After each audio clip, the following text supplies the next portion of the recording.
തിരുവനന്തപുരം കോർപ്പറേഷനിൽ സിപിഎമ്മിന്റെ പ്രവർത്തനം പാളിയെന്ന വിലയിരുത്തലിൽ പാർട്ടി വീഴ്ചയെക്കുറിച്ച് അന്വേഷിക്കാനും നടപടി സ്വീകരിക്കാനും തീരുമാനമാണ്. മുതിർന്ന നേതാക്കൾക്കെതിരെ വരെ നടപടിയുണ്ടായേക്കുമെന്നാണ് വിവരം. പതിറ്റാണ്ടുകളായി കൈവശം വെച്ച സീറ്റുകളിൽ ബിജെപി കടന്നുകയറ്റം സിപിഎമ്മിനെ അക്ഷരാർത്ഥത്തിൽ ഞെട്ടിച്ചിട്ടുണ്ട്. വിമത ഭീഷണിയും സീറ്റ് വിഭജനത്തിലെ തർക്കവും മാറ്റി നിർത്തിയാൽ പ്രതികൂല വിഷയങ്ങൾ തിരുവനന്തപുരം കോർപ്പറേഷനിൽ ഇല്ലെന്നായിരുന്നു സിപിഎം കണക്കൂട്ടൽ. ബിജെപി നേതാക്കളുടെ അകാല മരണം അവർക്കെതിരെ വോട്ടാകുമെന്നും വിലയിരുത്തി. എന്നാൽ സിപിഎമ്മിന്റെ കണക്കുകളെല്ലാം പിഴച്ചു.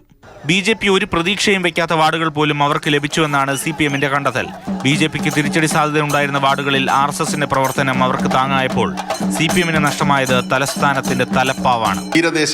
തീരദേശ മേഖലയിൽ ഭീമാപള്ളി, പൂന്തുറ, പിന്നെ പുത്തമ്പള്ളി, അതുപോലെ തന്നെ കമലേശ്വരം, അങ്ങനെ തുടങ്ങിയിട്ടുള്ള പ്രദേശങ്ങളിൽ ഞങ്ങൾക്ക് പരാജയം സംഭവിച്ചിട്ടുണ്ട്. ആ പരാജയം സംഭവിച്ചത് പകരം കോൺഗ്രസ് ആണ് അവിടെ വന്നിട്ടുള്ളത്. അപ്പോൾ ഒരു ഏകീകരണം ചില കാര്യങ്ങളിൽ അവിടെ വന്നിരിക്കുന്നു. മുട്ടട, അതുപോലെ തന്നെ അപ്പുറത്ത് നാലാഞ്ചിറ, അതുപോലെ നന്തൻകോട്, ഇവിടെല്ലാം പ്രദേശങ്ങൾ, പാളയം, ഇതെല്ലാം നമ്മൾ നോക്കുമ്പോൾ കുന്നുകുഴി, ഇതെല്ലാം നോക്കുമ്പോൾ വേറൊരു വിഭാഗത്തിൻ്റെ ഒരു ഏകീകരണം അവിടെ വന്നിട്ടുണ്ട്. 60-ൽ താഴെ വോട്ടുകൾക്ക് സിപിഎം കൈവിട്ടത് 7 വാർഡുകൾ.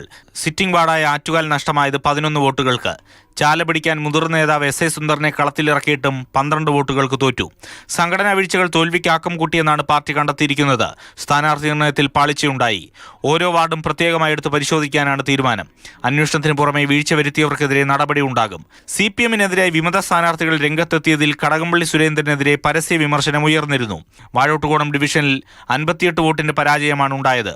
എന്നാൽ സിപിഎം വിമതൻ കെ വി മോഹനൻ 636 വോട്ട് നേടി. നഗരപരിധിയിലെ വാർഡുകളിൽ ചുമതലയുണ്ടായിരുന്ന നേതാവ് കരമന ഹരി വേണ്ടത്ര രീതിയിൽ പ്രവർത്തനം ഏകോപിപ്പിച്ചില്ലെന്ന വിമർശനവുമുണ്ട്. അടുത്ത ദിവസങ്ങളിൽ ജില്ലാ കമ്മിറ്റി വിഷയം ചർച്ച ചെയ്യും. നേതൃയോഗം സമാധാനപരമായി നടത്തുകയെന്നത് തിരഞ്ഞെടുപ്പ് തോൽവിയേക്കാൾ വലിയ വെല്ലുവിളിയാണ് പാർട്ടിക്ക്. മാതൃഭൂമി ന്യൂസ്, തിരുവനന്തപുരം.